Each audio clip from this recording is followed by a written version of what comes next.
এবার প্রতিজ্ঞাটা নিজের সঙ্গে হোক। মনের সাথে যে বোঝাপড়াগুলো বাকি আছে সেসব মিটিয়ে নেব। মনের কথায় প্রাধান্য দেব সবচেয়ে বেশি। সবাইকে ভালো রাখার দায়িত্ব একার আমার নয়, কিন্তু নিজেকে ভালো রাখার দায়িত্ব এক এবং একমাত্র আমার।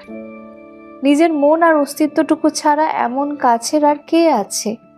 অশ্রুবিন্দু মুছে এবার হাসতে হবে। দুঃখ বিলাসী হয়ে আর কতদিন? মুঠো মুঠো খুশি জমাতে হবে নিজের জন্য।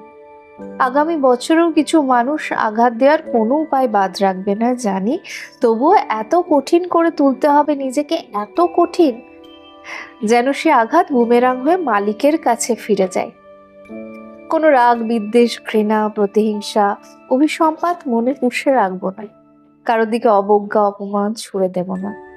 কথা দিয়ে হাত ছেড়ে যাব না, কিন্তু নিজের সঙ্গে হওয়া এক ফোঁটা অন্যায়ও সহ্য করব না। অনেক তো হলো, কারোর ক্ষতি না করে এবার একটু স্বার্থপর হয়ে আমার আমিটাকে না হয় সর্বাধিক প্রায়োরিটি দিলাম। বেসিক্যালি আমি ছাড়া আমার এমন আপন আর কে আছে? কলমে পার্বতী মোদক, কণ্ঠে পারমিতা।